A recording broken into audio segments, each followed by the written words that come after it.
Köszöntök mindenkit nagy szeretettel! Ebben a videóban arról fogok beszélni, hogy hogyan ismerhetjük föl a közösségi médiában terjedő átveréseket és álhíreket, milyen visszatérő jelei vannak ennek, és ezeket szlovákiai példákon keresztül fogjuk most átnézni.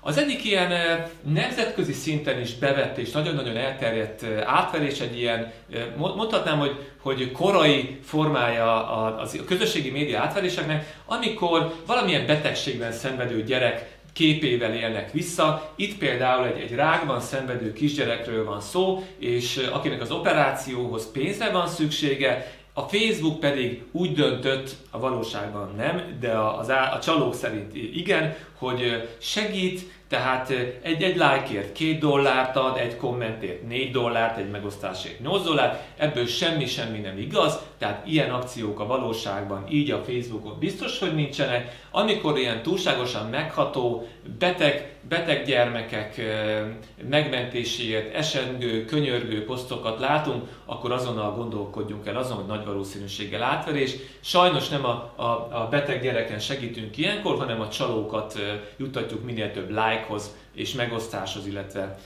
kommenthez. Ugyanez a kategória, itt éppen egy Down-kóros, Down-szindrómás kisgyerek képével élnek vissza. A Google képkereső egyébként ilyenkor nagyon sokat segít, mert az ember rákattint erre a képre, jobb klikkel kiválasztja a Google képkeresőt, és meg fogja látni, hogy milyen egyéb oldalakon jelentek meg még ezek a képek, és fantasztikus meglepetések érik ilyenkor az ember. Tehát a következő ilyen lépés, amikor éppen születésnapja is van az elesett, beteg, rákos gyerekeknek, ez esetben Down-szindrómás gyerekeknek, ezek mind nemzetközi like-vadász átverések, nem szabad bedőlni, hogyha az ember ilyeneket lát. Ettől függetlenül sokan mégis teszik a dolgukat és kommentálnak, felköszöntik, jó kívánságokat küldenek nekik, ezzel a csalók utasításainak megfelelően járnak el. Szintén legyünk nagyon-nagyon óvatosak, amikor valami olyan átverést látunk, ahol jó szerencsét hoz, és akkor a kommentbe be kell írni azt, hogy ámen, ahol sorakoznak a kommentben az ámenek és az ilyen emojik, akkor ott rögtön gyanakodjunk, hogy ott valamilyen átverésről van szó. Ugyancsak visszatérő trükk közösségi médiában, illetve internetes oldalakon jelennek meg, mindenféle csodatévő gyógyszerekről tudósítanak, magányos orvosok, kutatók felfedezték a csodát, de természetesen ugye őket próbálja a gonosz hatalom elnyomni, és ők ez ellen küzdenek. Ezek már önmagában gyanús dolgok, amikor valaki egyedül váltja meg a világot, ilyen sajnos nagyon-nagyon ritkán fordul elő, és nem a közösségi médiából fogunk erről értesülni, meg nem az ilyen gyanús oldalak, hogy a Pravda oldalnak adja ki magát, de itt az URL azonnal lebuktató, hogy ez valami newshallc.click nevű oldalról származik, tehát nem SK a végződése, semmi köze nincsen ahhoz az oldalhoz, aminek mutatja magát. Tehát legyünk nagyon-nagyon óvatosak, amikor mindenféle ilyen csodaszerről, gyógyszerről tudósítanak. Az egyik kategória az, amikor a magányos harcos professzor felfedez valami világra szóló csodát, amivel meggyógyítja a rákot, meg a világ összes baját, de ezt el kell titkolni, a gyógyszeripari lobby őt üldözi. Ez az egyik kategória. A másik, amikor tényleg létező, elismert kutató nevével és fotójával élnek vissza. Ebben az esetben itt erre látunk egy példát.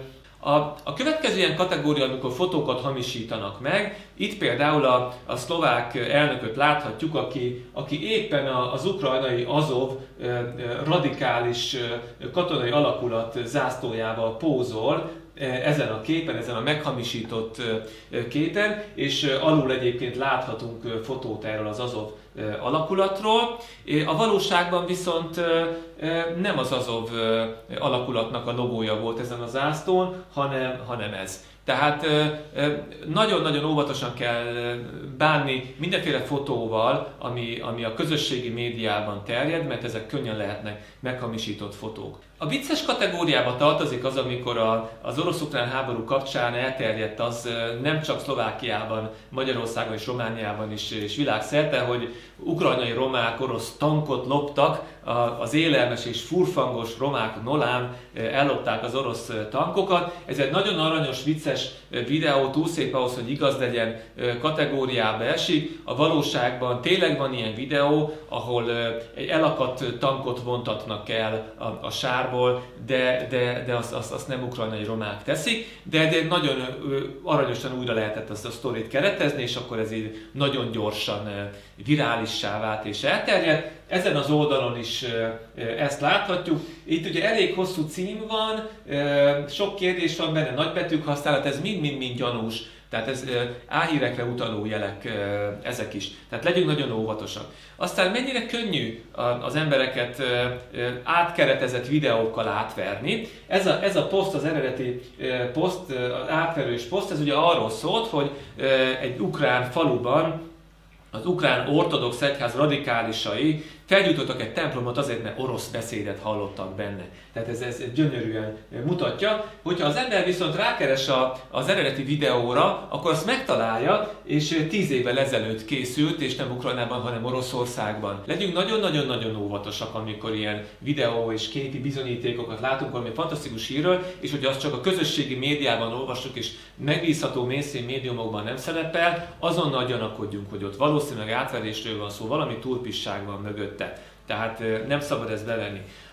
Visszatérő trükk a közösségi médiában egy városi legenda. Ez világszerte létező városi legenda, az elrabolt gyerekek, fekete furgon, fehér furgon legendája, ez mindenhol megvan, a gyerekek különösen érzékenyen érintenek minket, a velük való bármilyen problémára érzékenyen reagálnak teljesen érthető módon az emberek, és ezzel élnek vissza a csalók, és keltenek érzelmeket és félelmet, pánikot a minél nagyobb megosztás érdekében. Itt ez az Instagram poszt is elrabolt gyerekekről tudósít, és a rendőrség viszont közölte, hogy ennek semmi alapja nincsen bejelentett eltűnt gyermek a régióban.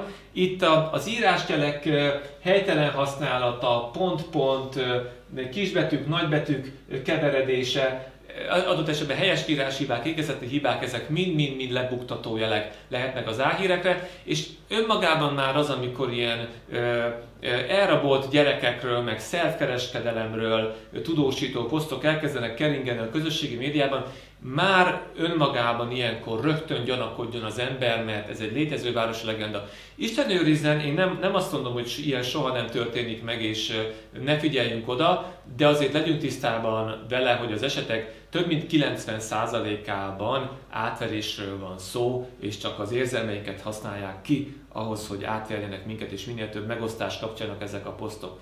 Összefoglalva, milyen gyanús jeleket tudunk összefoglalni? Amikor valami túl szép, túlságosan vicces ahhoz, hogy igaz legyen, például ukrán romák ellopták az orosz tankot, vagy valami túlságosan felháborító, akkor azonnal gyanakodjunk.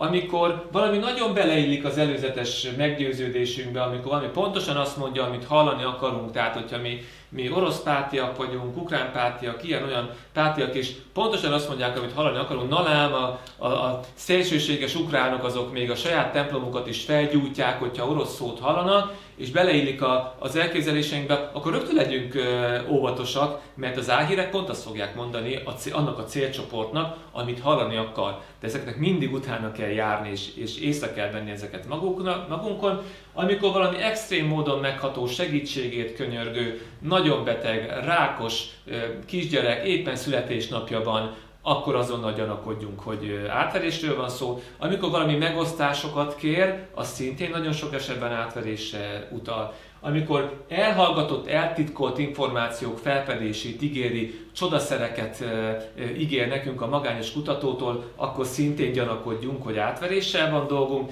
Ha a szuperszenzációs hír, ami amúgy szuperszenzációs, de csak a közösségi média oldalakon terjed, azonnal legyünk résen, mert nagy eséllyel szintén átveréssel van dolgunk. Amikor megbízható mainstream média hírforrásokban nem hallunk ilyenről, akkor azonnal gyanakodnunk kell.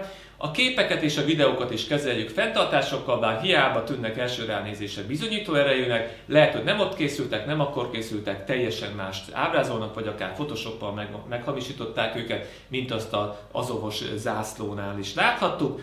Az URL-t mindig nézzük meg, mert elképzelhető, hogy nem annak a cégnek, híroldalnak a honlapján vagyunk, mint aminek mutatja magát az az adott oldal. Ezek voltak tehát a legfontosabb visszatérő jelek az álhíreknek, amik az interneten és a közösségi médiában terjednek. Köszönöm szépen a figyelmet!